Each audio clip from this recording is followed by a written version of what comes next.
ಶಿಷ್ಯರು ನಡೆಸ್ಕೊಂಡು ಬರ್ತಾ ಇರೋದು ಕನ್ನಡ ಸಾಹಿತ್ಯ ಪರಂಪರೆಯಲ್ಲಿ ಖಂಡಿತ ಇದೊಂದು ಸಂತೋಷದಾಯಕವಾದ ಬೆಳವಣಿಗೆ ಅಂತ ನನಗೆ ಅನಿಸುತ್ತೆ. ಈ ದಲಿತ ಅಥವಾ ಬಂಡಾಯೋತ್ತರ ಅಂತೇನಾದರೂ ಇರುವುದಾದರೆ ಆ ಕಾಲಘಟ್ಟವನ್ನು ನಾವು ಬಹುಶಃ ಕೀರಮೋತ್ತರ ಅಂತಲೇ ಕನ್ನಡ ಕಾವ್ಯ ಪರಂಪರೆಯಲ್ಲಿ ಗುರುತಿಸುವಂತಹ ಒಂದು ನಿಚ್ಚಳವಾದ ಪ್ರಗತಿಯ ಹೆಜ್ಜೆಗುರುತುಗಳು ಕಾವ್ಯದಲ್ಲಂತೂ ಕಾಣಿಸುವ ಹಾಗೆ ಮಾಡ್ತಾ ಇರೋದು ಏನಾದರೂ ಇದ್ದರೆ ಕನ್ನಡದ ಹೊಸಗನ್ನಡ ಸಾಹಿತ್ಯ ಚರಿತ್ರೆಯನ್ನು ಈ ದಿಕ್ಕಿನಲ್ಲಿಯೂ ಕೂಡ ಕಾವ್ಯದ ಸಂದರ್ಭದಲ್ಲಿ ಕಟ್ಟಿಕೊಳ್ಳುವುದಕ್ಕೆ ಬೇಕಾದಂಥ ಹೆಜ್ಜೆಗುರುತುಗಳನ್ನು ಈ ಒಂದು ಕಾಡು ಕೀರಂ ಆಹೋರಾತ್ರಿ ಖಂಡಿತ ಮೂಡಿಸ್ತಾ ಇದೆ ಅಂತ ಹೇಳೋದಕ್ಕೆ ಹೆಮ್ಮೆ ಅನಿಸ್ತಾ ಇದೆ. ಈ ದಿಕ್ಕಿನಲ್ಲಿ ಅವತ್ತಿನಿಂದ ಇವತ್ತಿನವರೆಗೂ ಕೃಷ್ಣ ರಾಯಚೂರವರು, ವೆಂಕಟೇಶ್ ಮೂರ್ತಿ ಸರ್ ಇರ್ಬೋದು, ಎಲ್ ಮುಕುಂದರಾಜ್ ಇರ್ಬೋದು, ಸಂಸಾ ಸುರೇಶ್ ಅವರು, ರುದ್ರೇಶ್ ಅದರಂಗಿ, ಜಯಶಂಕರ್ ಅಲ್ಗೂರು, ಹಾಗೆಯೇ ಕಳೆದ ಕೆಲವು ವರ್ಷಗಳಿಂದ ನಮ್ಮ ಕಾಡು ಕೀರಂ ಸಂಕಲನಗಳನ್ನು ಸಂಕಲಿಸಿದಂಥ ಅನೇಕ ಯುವ ತರುಣ ಕವಿಗಳು, ಶಂಕರ ಶಿವಮೊಗ್ಗ ಇರ್ಬೋದು, ಬೇಲೂರು ರಘುನಂದನ್, ಸೂರ್ಯಕೀರ್ತಿ, ಈ ಥರದ ಅನೇಕ ಜನ ಈ ಕಾಡುವ ಕೀರಂ ಕಾವ್ಯ ನಮನವನ್ನು ಬಂದು ಕನ್ನಡ ಕಾವ್ಯ ಪರಂಪರೆಯ ಒಳಗೆ ಒಂದು ಚಾರಿತ್ರಿಕವಾಗಿ ದಾಖಲೆಯಾಗಿಸುವ ಒಂದು ಪ್ರಯತ್ನವನ್ನು ಮಾಡ್ತಾ ಬಂದಿದ್ದಾರೆ. ಅವರೆಲ್ಲರನ್ನು ಈ ಒಂದು ಕಾಡುವ ಕೀರಂ ಕಾವ್ಯದ ಶುಭ ಮುಂಜಾನೆಯಲ್ಲಿ ನಾವು ನೆನಪಿಸ್ಕೊಳ್ಬೇಕಾಗಿದೆ. ಇವತ್ತಂತೂ ಈ 10ನೇ ವರ್ಷದ ಕಾರ್ಯಕ್ರಮವನ್ನಂತೂ ಇನ್ನೂ ವಿಶಿಷ್ಟಗೊಳಿಸುವ ಕೆಲಸವನ್ನು ನಮ್ಮ ಪ್ರದೀಪ್ ಮತ್ತು ಸಂಸಾ ಮತ್ತು ಗೆಳೆಯರು ಮಾಡಿರೋದು ನಿಶ್ಚಯವಾಗಿ ಗೊತ್ತಾಗ್ತಾ ಇದೆ. ಅದೇನಂತಂದರೆ ಕವಿಗೋಷ್ಠಿಯ ಜೊತೆಗೆ ಕೀರಂ ಯಾವಾಗಲೂ ಮಾತಿನಲ್ಲಿ ಮುಳುಗಿಸುವ ಕೆಲಸವನ್ನು ಮಾಡ್ತಾ ಇದ್ರಲ್ಲ, ಆ ಒಂದು ವಿಚಾರಗಳನ್ನು ವಿಚಾರ ಸಂಕಿರಣದ ಮುಖಾಂತರ ತಲುಪಿಸುವ ಕೆಲಸವನ್ನು ಕೂಡ ಮಾಡಿರೋದು ಒಂದು ಹೊಸ ರೀತಿಯ ಪ್ರಯತ್ನ. ಅದು ಖಂಡಿತ ಇವತ್ತು ಒಳ್ಳೆಯ ಫಲವನ್ನು ಕೊಟ್ಟಿದೆ ಅಂತ ಹೇಳ್ಬೋದು. ಇವತ್ತು ಮಾತಾಡಿದಂತಹ ಮೂಡ್ನಾಕುಡು ಚಿನ್ನಸ್ವಾಮಿ ಅವರು ಒಂದು ಮಾತು ಹೇಳಿದರು, ನಮ್ಮ ನಡುವೆ ಈಗ ಗೋಡೆಗಳು ಎದ್ದೇಳ್ತಾ ಇದ್ದಾವೆ, ನಮ್ಮನ್ನು ಬೆಸೆಯಬೇಕಾದಂತಹ ಸೇತುವೆಗಳು ಕುಸಿತಾ ಇದ್ದಾವೆ ಅಂತೇಳಿ. ಹಾಗಾಗಿ ನಮ್ಮನ್ನು ಬೆಸೆಯಬೇಕಾಗಿರುವಂತಹ ಸೇತುವೆಗಳ ಬಂಧವನ್ನು, ನಮ್ಮ ಮಾನವೀಯ ಸಂಬಂಧಗಳ ನಡುವೆ ನಾವು ಗಟ್ಟಿಗೊಳಿಸಿಕೊಳ್ಳಬೇಕು ಅನ್ನುವ ಅವರ ಆಶಯದ ಮಾತುಗಳು. ಎದ್ದೇಳುತ್ತಿರುವ ಗೋಡೆಗಳನ್ನು ಬೀಳಿಸಬೇಕಾಗಿರುವಂಥ ಸನ್ನಿವೇಶವನ್ನು ಹೇಳಿದರು. ಇನ್ನೊಂದು ಬಹಳ ಮುಖ್ಯವಾದ ಅವರ ಮಾತು, ಈ ಎಲ್ಲ ಸಾಂಸ್ಥಿಕವಾದ ಧರ್ಮಗಳ ಕೇಡನ್ನು ಕೆಡವುವ ಶಕ್ತಿ ಇರೋದು ಕಾವ್ಯ ಧರ್ಮಕ್ಕೆ ಮಾತ್ರ. ಹಾಗಾಗಿ ಸಾಂಸ್ಥಿಕವಾದ ಧರ್ಮಗಳ ಜಾಗದಲ್ಲಿ ಕಾವ್ಯ ಧರ್ಮ ಉಂಟಾದಾಗ ಮಾತ್ರ ಈ ಧರ್ಮದ ಕೇಡನ್ನು ಅಳಿಸಿಕೊಳ್ಳುವುದಕ್ಕೆ ಸಾಧ್ಯವಿದವೇನೋ ಅನ್ನುವಂಥ ಹೊಸ ನಮ್ಮ ಕಣ್ಣು ತೆರೆಸುವ ಮಾತನ್ನ ನಮ್ಮ ಮೂಡ್ನಾಕುಡು ಚಿನ್ನಸ್ವಾಮಿಯವರು ಹಾಡಿದರು. ಸಿದ್ದರಾಮಯ್ಯ ಸರ್ ಅವರಂತೂ ಕೀರಂ ಅವರ ವ್ಯಕ್ತಿತ್ವದ ಹಲವು ವಿಭಿನ್ನ ಆಯಾಮಗಳನ್ನು ತೆರೆದಿರುವುದರ ಜೊತೆಗೆ ಕನ್ನಡ ಕಾವ್ಯ ಪರಂಪರೆಯ ವಿವಿಧ ಆಯಾಮಗಳನ್ನು ಕೂಡ ಬಿಚ್ಚಿಡುವ ಒಂದು ವಿಸ್ತಾರವಾದ ಮಾತನ್ನು ಇವತ್ತು ಹಾಡಿದ್ದಾರೆ. ಹಾಗೆಯೇ ಪಾಸಕುಮಾರ್ ಅವರು ಮಾಡಿದ ಮಾತು ಕೂಡ ಹೇಗೆ ಬುಡಕಟ್ಟು ಸಮುದಾಯದ ಜನಾಂಗಗಳನ್ನು ಕೂಡ ಗುರುತಿಸಿ ಗೌರವಿಸ್ತಾ ಇದ್ದಂಥ ಪರಿಶಿಷ್ಟ ಜಾತಿ ಮತ್ತು ಪಂಗಡದ ವಿದ್ಯಾರ್ಥಿಗಳನ್ನು ಏಳಿಗೆಗೆ ಬೆಳಕಿಗೆ ತರುವುದಕ್ಕೆ ಪ್ರಯತ್ನ ಪಡ್ತಾ ಇದ್ದಂತಹ ಕೀರಂ ಅವರ ಆಶಯವನ್ನು ನನಗೆ ಗೌರವಿಸುವುದರ ಮುಖಾಂತರ ಈ ಕಾಡುವ ಕೀರಂ ಬಳಗ ತನ್ನನ್ನು ಗೌರವಿಸಿಕೊಂಡಿದೆ, ಪ್ರಶಸ್ತಿಗೆ ಒಂದು ನೊಬೆಲ್ ಪ್ರಶಸ್ತಿಯ ಮಾನ್ಯತೆ ನನಗೆ ತಂದುಕೊಟ್ಟಿದೆ ಅನ್ನುವ ಮಾತನ್ನ ಬಹಳ ಹೃತ್ಪೂರ್ವಕವಾಗಿ ಹಾಡಿದರು.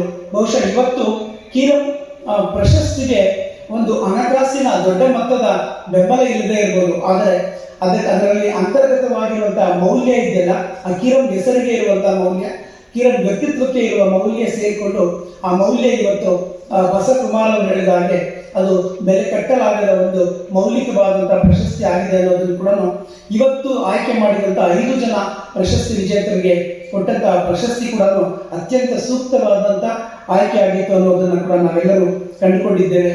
ಹಾಗೆಯೇ ಕೀರಂ ಅವರ ಮಗಳು, ಕಿರಿಯ ಮಗಳು ಇದ್ರಲ್ಲ ಸಹನಾ ಅವರು ಆಡಿದ ಮಾತುಗಳು ಕಳೆದ 10 ವರ್ಷಗಳಿಂದ ಕೀರಂ ಬಗ್ಗೆ ನನಗೆ ಗೊತ್ತಿಲ್ಲದೆ ಇರುವಂಥ ಅನೇಕ ಹೊಸ ರೀತಿಯ ಅವರ ವ್ಯಕ್ತಿತ್ವದ ಒಳಗುಗಳನ್ನು ಸಹನಾ ಅವರು ಇವತ್ತು ಬಿಟ್ಕೊಟ್ಟಿದ್ದು ಕೂಡ ಈ 10ನೇ ಕೀರಂನ ಒಂದು ವಿಶಿಷ್ಟವಾದಂಥ ಒಂದು ಕೀರಂ ಬಗೆಗಿನ ಅರಿವಿನ ವಿಸ್ತಾರದ ಹಾಗೆ ಇತ್ತು ಅಂತ ಹೇಳ್ಬೋದು. ಯಥಾ ರೀತಿ ಎಲ್ ಹನುಮಂತಯ್ಯನವರು ಇವತ್ತು ಮಾತಾಡಲಿಲ್ಲ, ಆದರೆ ಅವರು ಹಿಂದೆ ಎಲ್ಲ ಬಹಳಷ್ಟು ಮಾತಾಡಿದ್ದಾರೆ.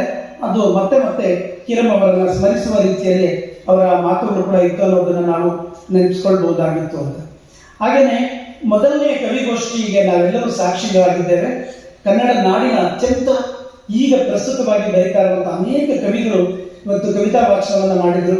ಒಂದೊಂದು ಕವಿತೆಯು ಇವತ್ತಿನ ದೇಶದ ಮತ್ತು ಸಮಕಾಲೀನ ನಾಡಿನ ಸಂದರ್ಭದ ಸಮಕಾಲೀನ ವಾಸ್ತವಗಳಿಗೆ ಕನ್ನಡಿ ಹಿಡಿಯುವ, ಅದನ್ನು ವ್ಯಂಗ್ಯದ ಚಾಟಿ ಬೀಸುವ, ವಿಡಂಬನೆಯ ಮುಖಾಂತರ, ಹಾಸ್ಯದ ಮುಖಾಂತರ, ನಮ್ಮ ಮನಸ್ಸನ್ನು ತಟ್ಟುವ ಮುಖಾಂತರ, ಕಾವ್ಯದ ಮುಖಾಂತರವೇ ಈ ದೇಶದ ಸಮಕಾಲೀನ ವಾಸ್ತವಗಳನ್ನು ಬಿಂಬಿಸುವಂಥ ಅತ್ಯುತ್ತಮವಾದ ಒಂದು ಕವಿಗೋಷ್ಠಿ, 1ನೇ ಕವಿಗೋಷ್ಠಿ ಆಗಿತ್ತು ಅಂತ ನಾನು ಸಾಕ್ಷಿಯಾಗಿ ಇವತ್ತು ಕೂತ್ಕೊಂಡು ಕೇಳಿದ್ದೇನೆ.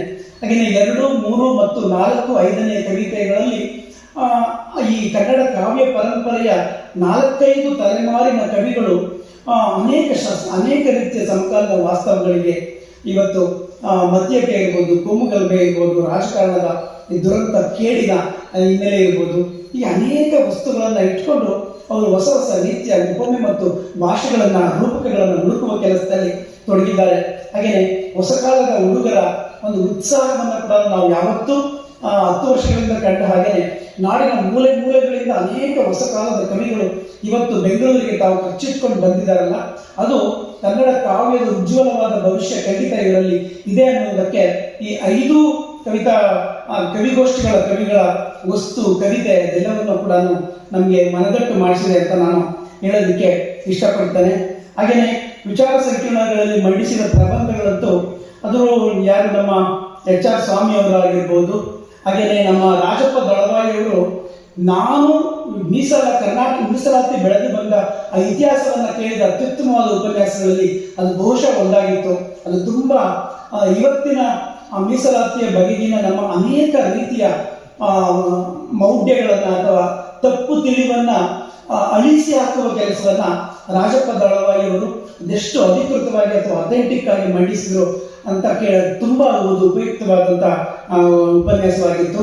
ರವಿಕುಮಾರ್ ಮೀಹಾ ಅವರು ಸಾಂಸ್ಕೃತಿಕ ಚರಿತ್ರೆಯ ಭಿನ್ನ ನಿರೂಪಣೆ ಹೇಗಿದೆ, ನಮ್ಮ ಗಮನಿತ ಮತ್ತು ನಮ್ಮ ಸುತ್ತಲಿನ ಗಮನಿತ ಚರಿತ್ರೆ ಇಲ್ಲದವರ ಚರಿತ್ರೆಯನ್ನು ನಾವು ಹೇಗೆ ಮರುಕಟ್ಟಿಕೊಳ್ಳಬೇಕು ಮತ್ತು ಅಲ್ಲಿರುವಂಥ ಸವಾಲುಗಳು ಏನು ಅನ್ನುವುದನ್ನು ಕೂಡ ಬಹಳ ತುಂಬ ಸೊಗಸಾಗಿ ರವಿಕುಮಾರ್ ಮೀಹಾ ಅವರು ಕೂಡ ಮಂಡಿಸಿದರು.